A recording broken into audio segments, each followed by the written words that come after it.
Hello, Fix It Fair people. I'm so happy and honored to get to be here with you today to celebrate cabbage. I love cabbage so much, and I am really excited to make one of my favorite ferments with you, which is super simple sauerkraut.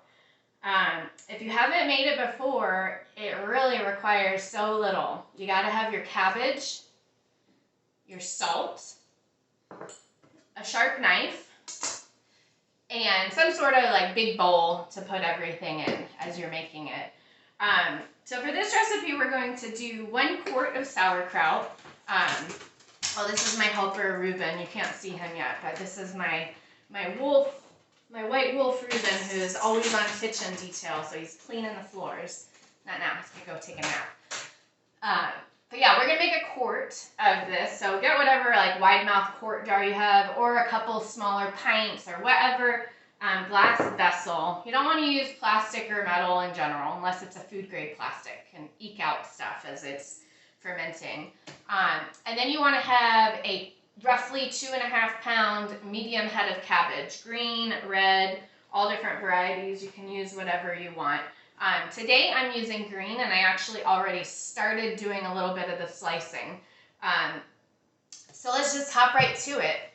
Before that though, I just want to say I'm Liz Crain. I'm an author, a food writer, a cookbook author. I'm also co-organizer and co-founder of the Portland Fermentation Festival. And my very favorite fermentation book is Wild Fermentation by Sandor Katz. So if you get into this and you really enjoy making this batch of sauerkraut with me, or after you watch this and you want to learn how to do more ferments, I highly recommend that book. Multnomah County Library has loads of copies, and all our indies like Powell's and Broadway carry it too. Okay, so you want to take your 2.5 pound head of cabbage and you want to slice it right down the middle. So what I like to do is get it on, when it's whole, of course, get it on the flattest part of the root, and if you need to, slice off the little root to make it flat so that when you cut down. Biggest, heaviest, sharpest knife that you have, because cabbage is dense and kind of hard to slice. So I already did some of the other half. I sliced it already here. But then what you want to do is you just want to quarter it, and you want to get the core out of all of those quarters. So just, that sort of triangle cut right like that will get rid of that core, and you can discard it or compost it, whatever. It's not tasty, it's really dense.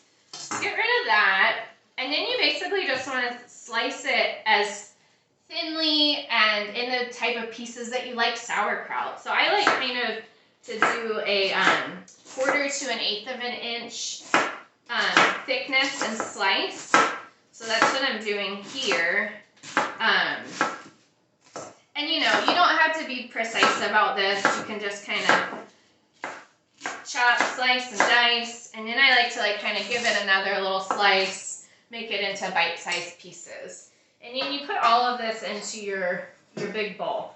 I just want you to know that this recipe scales up or down super easily. So if you want to, I'll often make, this is for a quart. I'll often make a gallon batch. So I will quadruple it and make a gallon, because I have from the deli, you can often ask them whatever deli, or at the supermarket, those big gallon jars, they're often just going to recycle them. So you can ask, do you have any olive or pickle or kraut jars, a gallon jar that I can have? They'll often give it to you.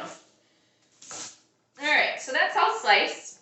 So basically, this sauerkraut is going to take you anywhere, fermenting on your countertop, anywhere from a few days to a few weeks. It just depends on how you like your sauerkraut, and the temperature, and the cabbage, and all sorts of factors, but that's generally how long it'll take. So once you have it all sliced and in your large bowl, you want to put a scant to a heaping tablespoon of salt onto it. And I'm talking kosher salt right here. So if you're using sea salt or just a regular table salt, use a little bit less, so more like a scant tablespoon for sure. And then you just want to, let me get this out of the way.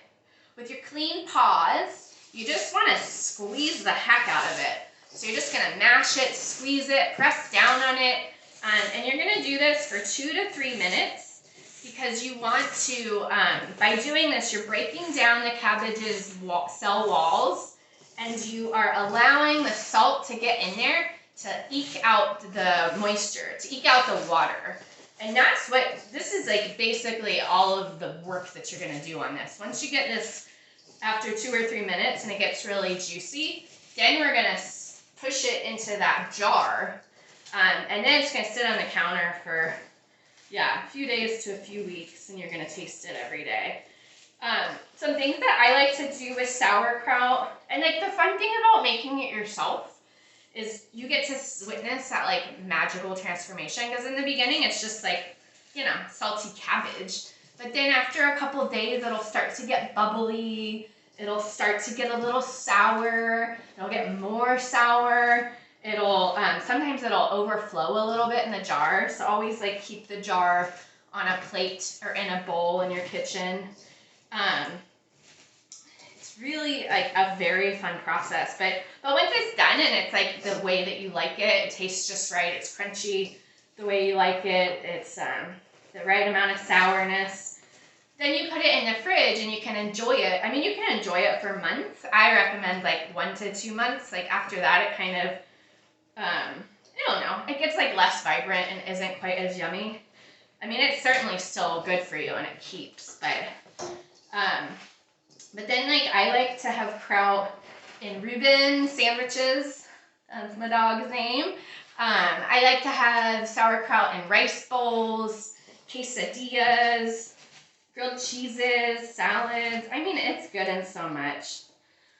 So that's pretty good. Like, you want to get it to the point where, like, see if you can see this. When you squeeze it, like, moisture comes out of it, like, drips out.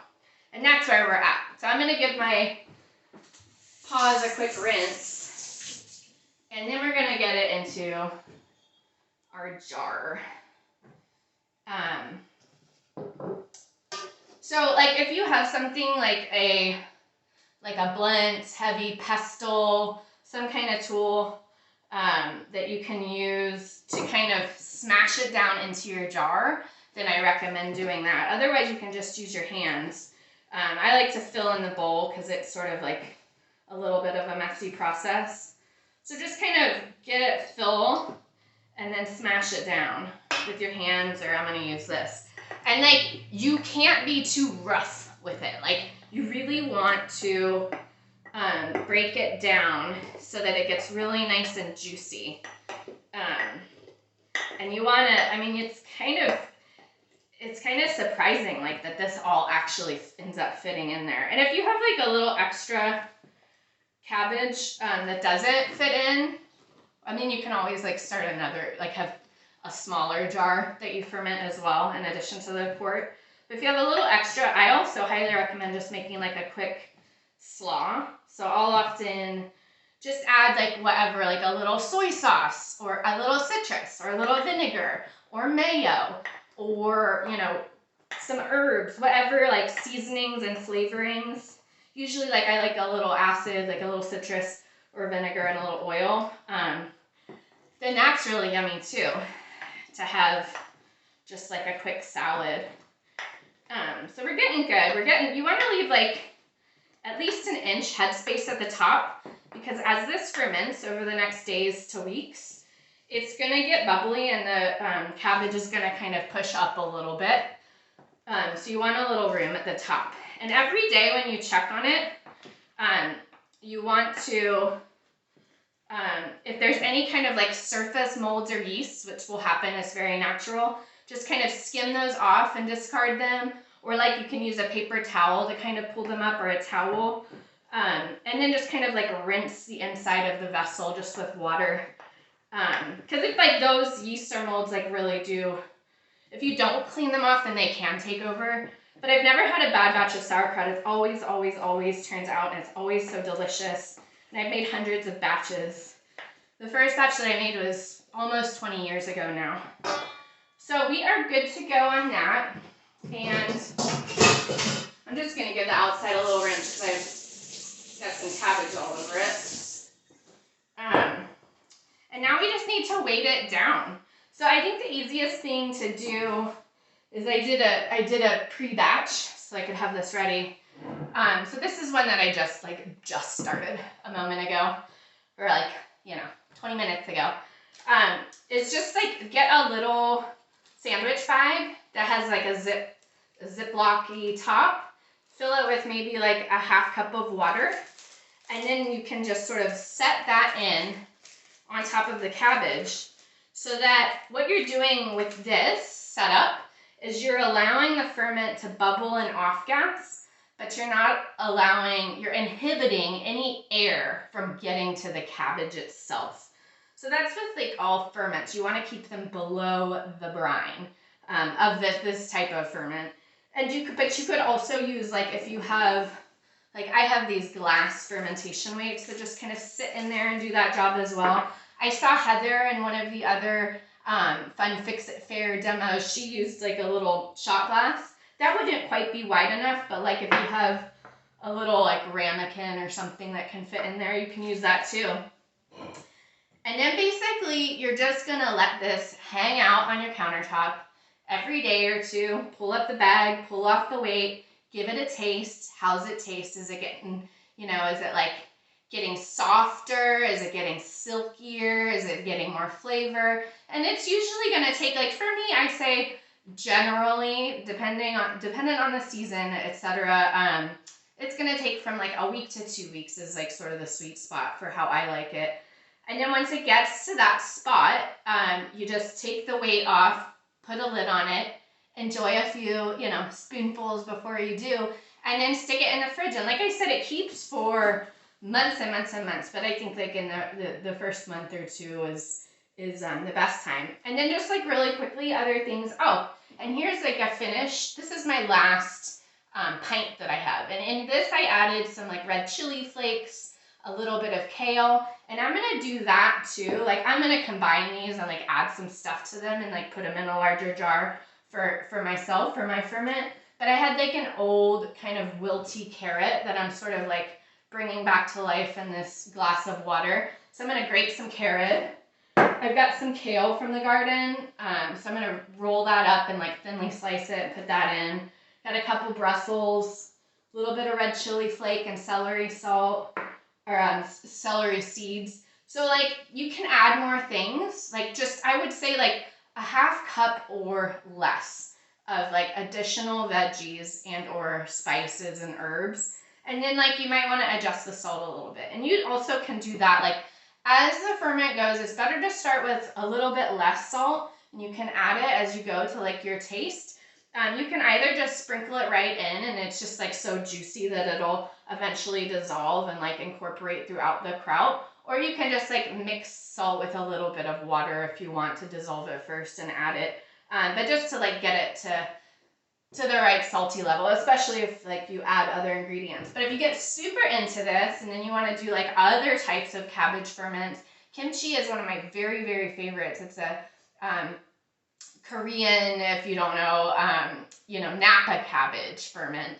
So it's very spicy and funky and yummy. But sauerkraut is so good for you, and now that you have this recipe, it's something when you get it at the store and it's on shelves, and that's been pasteurized. So it's been slowly cooked at a low temperature, and that kind of kills off some of the nutrition and the microbes. And with yours, with this batch, you're gonna have just full of life, great for you, nutritious, delicious, magical kraut that you made yourself. And it's great for gut health, it's great for mental health, and it's most importantly, it's just super duper delicious. So thank you so much for attending this Fix-It Fair with me. It's been so fun for me to go to all of these winter veg Fix-It Fairs, and I'm sure that we've been in attendance at a lot of them together, and I've been learning a lot. So I hope you learned a thing or two here, and happy kraut making, and I will see you soon. I'll see you at the next Fix-It Fair.